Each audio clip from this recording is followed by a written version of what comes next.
Pete Buttigieg just dropped some absolute bombshells on national television.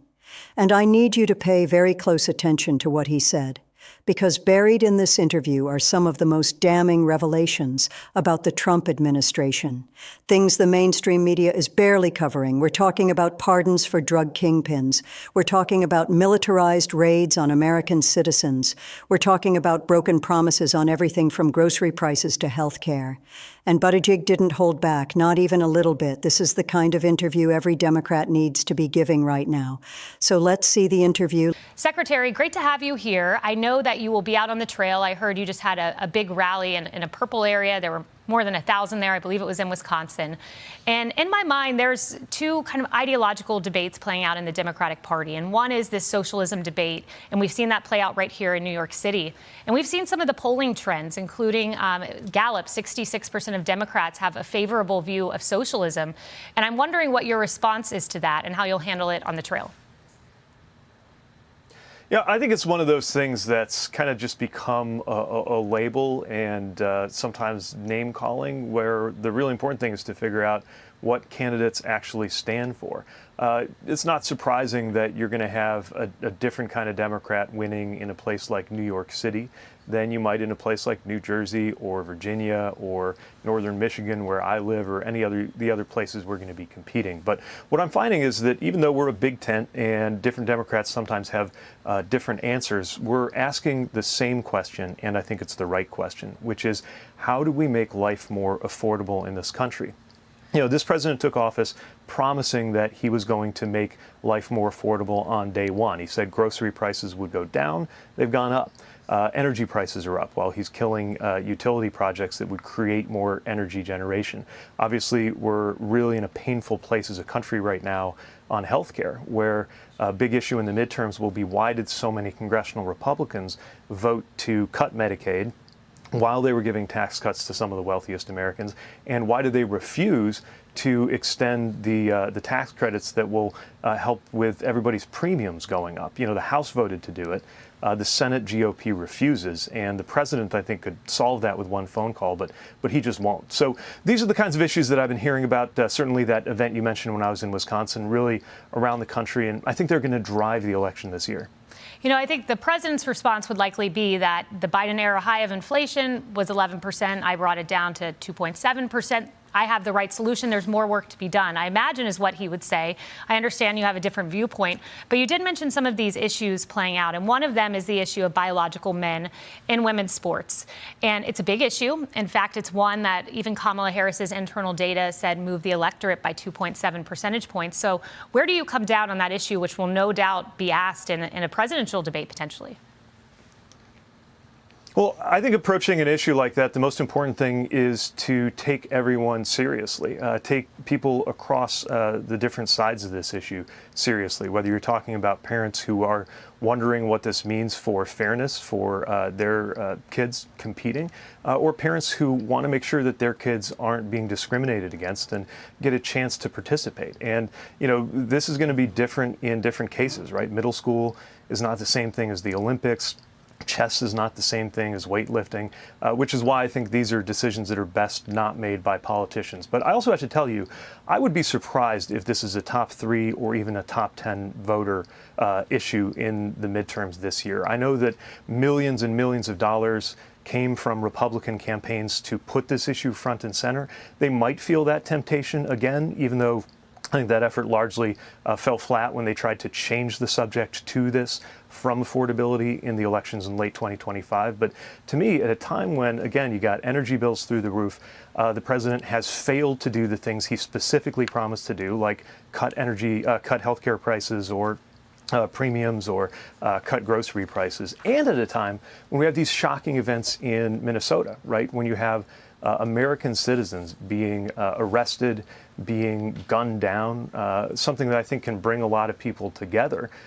Watching somebody exercising their First Amendment rights and Second Amendment rights. I know my party doesn't talk about the Second Amendment as much, but I think seeing an American taken to the ground, having his gun removed, and then after having his gun removed, being shot in the back, up to 10 times, and then having the government say that he was a terrorist all along based on no evidence besides the fact that he was a lawful concealed carry holder.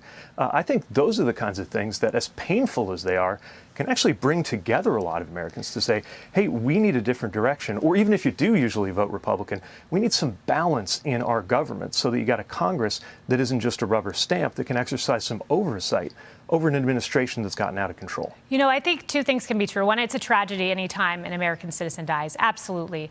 And we heard Tom Homan this week talk about how he prays every time before he goes out. He doesn't want even the illegal immigrant who might have a criminal record to be harmed in the process of obtaining them. But at the same time, Americans clearly called for immigration enforcement. They called for not a lawless southern border where 2 million gotaways happened during the Biden administration.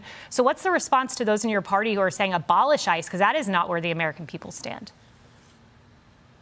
Yeah, I think Americans want and expect that we will have a secure border, understand that we have immigration laws, and that those immigration laws have to be enforced. But what we're seeing is not that. What we're seeing is the people who are supposed to be enforcing the law are breaking the law. It's been held in court that they have violated countless court orders, and the people they're going after are not, increasingly and proportionally, not just the person we can all agree needs to be deported and dealt with, somebody with a criminal record. But, when you see a 5-year-old kid in a Spider-Man backpack being treated, being incarcerated this way, when you see people who did follow the rules, follow the laws, did everything they're supposed to, and they are still getting arrested, mistakenly deported, having their rights violated. When you see this photo of an American woman opening the door to her home and on her doorstep finds half a dozen agents, federal agents in tactical gear that is more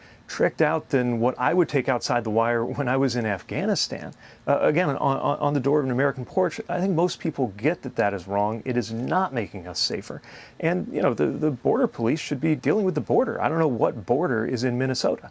Yeah, and I would note DHS's response would be I know what border's in Minnesota. Let me correct myself, but not Minneapolis. I'm sure you do know the borders there. DHS's response would be that they were taking care of that 5-year-old in that moment. They also would say 70% of those who they have obtained have a criminal record. That's their response. I do want to ask you about foreign policy. We've seen Maduro, who is now in custody here in New York City. He will be on trial. And I know initially you were critical of the operation President Trump conducted, but now, as we heard from Marco Rubio, 2,000 prisoners released. There have been pastors who have been released. Venezuela says all American citizens have been released. What's your response now with the benefit of hindsight, and what would you have done as commander-in-chief? Look, there's a lot of dictators around the world that I don't like. Maduro's one of them. That doesn't mean that the U.S. should use force to overthrow them one by one. Anytime we're talking about using force, and I say this as somebody who was sent into a war on the orders of an American president, the bar has to be higher. It has to be in the core security interest of this country, and there has to be no alternative. And I just don't see any evidence of that in the case of Venezuela. And, the rationale that the administration gave was that this was about drug trafficking. But if we're really serious about that, we have yet to hear an answer from the White House on why President Trump, pardoned the president of Honduras, the ex-president who was convicted in an American courtroom of bringing in, I think, 400, I can't even remember how many millions of tons of cocaine, of billions of individual doses of cocaine into the United States. How did this criminal get a pardon from President Trump? Did he contribute to the Ballroom Project? Did he buy some of that cryptocurrency and make the Trump family wealthier? Why are these many fraudsters getting those pardons? And I think the pardon power, whether we're talking about the people who were convicted of beating up cops on January 6th, or whether we're talking about the ex-president of Honduras, should be a much bigger story in this country. Secretary Buttigieg, I would note that Marco Rubio gave an explanation this week. The president felt that the Honduran president, former, I should note, was untreated fairly.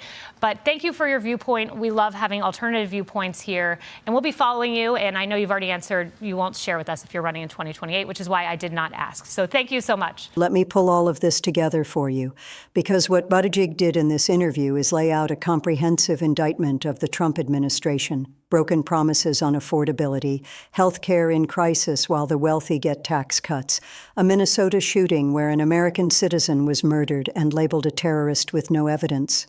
Immigration enforcement that's breaking the law, traumatizing children, and militarizing American neighborhoods. A reckless Venezuela operation that serves no strategic interest, and a pardon scandal involving drug kingpins and January 6th insurrectionists that reeks of corruption. Any one of these would be a major scandal in a normal administration. But we're not in normal times. We're in an era where the outrages come so fast that nothing sticks, where the media treats both sides as equally credible, where real scandals get buried under culture war nonsense. And that's exactly why interviews like this matter so much, because Buttigieg didn't play the game. He didn't get defensive about socialism or trans athletes. He pivoted to the issues that actually affect people's lives. And then he dropped truth bomb after truth bomb. About corruption, about broken promises, about government violence against its own citizens. This is the playbook.